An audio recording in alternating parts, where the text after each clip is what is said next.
പ്രിയപ്പെട്ട വിദ്യാർത്ഥി സുഹൃത്തുക്കളെ, കാലിക്കറ്റ് യൂണിവേഴ്സിറ്റി 4 വർഷ ഡിഗ്രി അഡ്മിഷൻ്റെ ഭാഗമായിട്ടുള്ള പേഴ്സൺ വിത്ത് ഡിസേബിലിറ്റി PWD കോട്ട അല്ലെങ്കിൽ PH എന്നൊക്കെ നമ്മൾ പറയുന്നത്.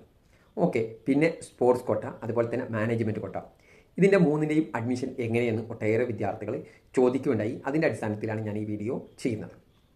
ആബിദ് ടോക്സിൻ്റെ പുതിയ വീഡിയോയിലേക്ക് സ്വാഗതം. ഇതുവരെ എൻ്റെ ചാനൽ സബ്സ്ക്രൈബ് ചെയ്യാത്ത പ്രിയപ്പെട്ട വിദ്യാർത്ഥി സുഹൃത്തുക്കൾ സബ്സ്ക്രൈബ് ചെയ്യണം. ആദ്യം നമ്മൾ പേഴ്സൺ വിത്ത് ഡിസേബിലിറ്റി, എന്തെങ്കിലും ഡിസേബിലിറ്റി ഇഷ്യൂ ഉള്ള വിദ്യാർത്ഥികൾക്കുള്ളതാണ് ഈ സീറ്റ് എന്ന് പറയുന്നത്. ഓരോ വിദ്യാർത്ഥികളും അപേക്ഷ സമർപ്പിക്കുന്ന സമയത്ത് PWD ഉണ്ടോ എന്ന് ചോദിക്കുമ്പോൾ യെസ് എന്ന് പറഞ്ഞു കഴിഞ്ഞിട്ടുണ്ടെങ്കിൽ അതിൻ്റെ അടിസ്ഥാനത്തിൽ നിങ്ങൾ കൊടുത്ത ഓപ്ഷൻ്റെ അടിസ്ഥാനത്തിൽ റാങ്ക് ലിസ്റ്റ് തയ്യാറാക്കിയിട്ട് കോളേജിലേക്ക് റാങ്ക് ലിസ്റ്റ് നൽകും. കഴിഞ്ഞ ദിവസം കോളേജുകൾക്ക് റാങ്ക് ലിസ്റ്റ് നൽകിയിട്ടുണ്ടാകും. ഈ കോളേജുകൾക്ക് കിട്ടിയ റാങ്ക് ലിസ്റ്റിൽ നിന്നും ഓരോ കോളേജിൽ നിന്നും വിദ്യാർത്ഥികളെ കോൺടാക്റ്റ് ചെയ്യും. കോൺടാക്റ്റ് ചെയ്തിട്ട് ആ കോൺടാക്റ്റ് ചെയ്തതിൻ്റെ അടിസ്ഥാനത്തിൽ കോളേജുകൾ വിളിക്കുന്നതിൻ്റെ അടിസ്ഥാനത്തിലാണ് ഇതിൻ്റെ അഡ്മിഷൻ നടപടികൾ. ഓരോ വിദ്യാർത്ഥികൾ റാങ്ക് ലിസ്റ്റിൽ മാർക്കിൻ്റെ അടിസ്ഥാനത്തിലായിരിക്കും റാങ്ക് ഉണ്ടാവുക. ആദ്യം ഒന്നാമത്തെ ആൾ വിളിക്കും, പിന്നെ രണ്ടാമത്തെ ആൾ വിളിക്കും, അങ്ങനെ ആ ഓർഡറിൽ വിളിച്ചിട്ട് അതിൻ്റെ അടിസ്ഥാനത്തിൽ അഡ്മിഷൻ നടപടികൾ നടത്തുന്ന രീതിയാണ്. ഒന്നാമത്തെ ആൾ വിളിച്ചപ്പോൾ അയാൾ പറഞ്ഞു ഞാനില്ല എന്ന് പറഞ്ഞു കഴിഞ്ഞാൽ രണ്ടാമത്തെ ആൾ വിളിക്കും. അപ്പോൾ ഒരു വിദ്യാർത്ഥിക്ക് തന്നെ വ്യത്യസ്ത കോളേജുകളിൽ നിന്ന് കോൾ വരും. കുട്ടിക്ക് ഒരു കോളേജ് ഇഷ്ടപ്പെട്ടില്ല, എനിക്ക് വേണ്ടാന്ന് തോന്നി കഴിഞ്ഞാൽ അടുത്ത കോളേജിലേക്ക് മാറാം. ഓക്കെ, അടുത്ത കോളേജിൽ നിന്ന് വിളിച്ചാൽ അങ്ങോട്ട് പോകാം. അല്ലെങ്കിൽ ഒരു കോളേജിൽ ചേർന്നു എന്നിട്ട് വേറെ കോളേജിൽ നിന്ന് കോൺടാക്ട് ചെയ്താൽ അപ്പോൾ ഈ കോളേജിൽ നിന്നും ആ കോളേജിലേക്ക് മാറാനൊക്കെയുള്ള അവസരമുണ്ട്. രണ്ടാമത് നമ്മൾ സംസാരിക്കുന്നത് സ്പോർട്സ് കോട്ട. സ്പോർട്സ് കോട്ടയുടെ അഡ്മിഷൻ നടക്കുന്നത് വിദ്യാർത്ഥി സുഹൃത്തുക്കൾ സ്പോർട്സിൻ്റെ അടിസ്ഥാനത്തിൽ ഓരോ കോളേജിലേക്കും അപേക്ഷ സെപ്പറേറ്റ് ആയിട്ട് സമർപ്പിച്ചിട്ടുണ്ടാവും. നിങ്ങൾ KPITയുടെ ഫോമിൻ്റെ കൂടെ തന്നെ നിങ്ങളുടെ സ്പോർട്സ് അപേക്ഷാ ഫോമുകളൊക്കെ വെച്ചിട്ട് സ്പോർട്സിൻ്റെ സർട്ടിഫിക്കറ്റൊക്കെ വെച്ചിട്ട് കോളേജിലേക്ക് അപേക്ഷിച്ചിട്ടുണ്ടാവും. അതിൻ്റെ അടിസ്ഥാനത്തിൽ കോളേജ് അഡ്മിഷൻ വിഭാഗം ഒരു റാങ്ക് ലിസ്റ്റ് തയ്യാറാക്കും ഓരോ കോഴ്സിൻ്റെയും.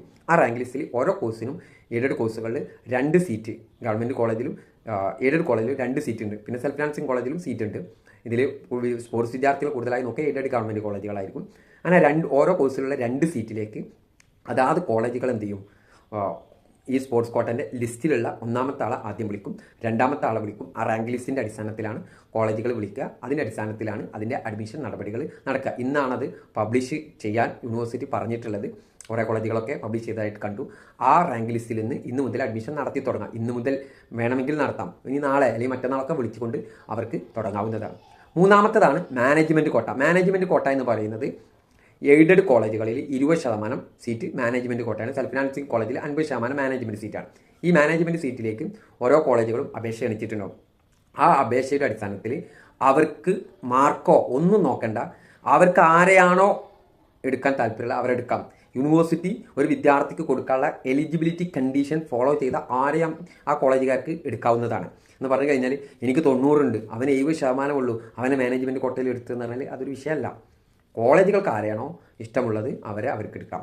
അപ്പോൾ എയ്ഡഡ് കോളേജിലൊക്കെ മാനേജ്മെൻറ്റ് സീറ്റ് അഡ്മിഷന് തേർഡ് അലോട്ട്മെൻറ്റുകൾക്കൊക്കെ ശേഷമായിരിക്കും തുടങ്ങുക. അതിനുള്ള പ്രധാന കാരണം ഈ മാനേജ്മെൻറ്റിൽ അപേക്ഷ കൊടുത്തതിന് പ്രധാനപ്പെട്ട ആളുകളൊക്കെ മെറിറ്റിലേക്ക് അഡ്മിഷൻ കൊടുത്തു കഴിഞ്ഞാൽ, മെറിറ്റിൽ അഡ്മിഷൻ എടുത്തു കഴിഞ്ഞാൽ പിന്നെ ബാക്കിയുള്ളവരെ അടിസ്ഥാനത്തിൽ വിളിച്ചാൽ മതിയല്ലോ. അങ്ങനെ അവർ കോൺടാക്റ്റ് ചെയ്യും, നിങ്ങൾക്ക് ഈ കോളേജിൽ അഡ്മിഷൻ ലഭിച്ചിട്ടുണ്ട്, നാളെ വന്ന് കോളേജിൽ അഡ്മിഷൻ എടുക്കാമെന്ന് പറഞ്ഞാൽ നിങ്ങൾക്ക് പോയി എടുക്കാം. എടുത്തിട്ടില്ലെങ്കിൽ നിങ്ങൾക്ക് ഒരു പ്രശ്നമില്ല.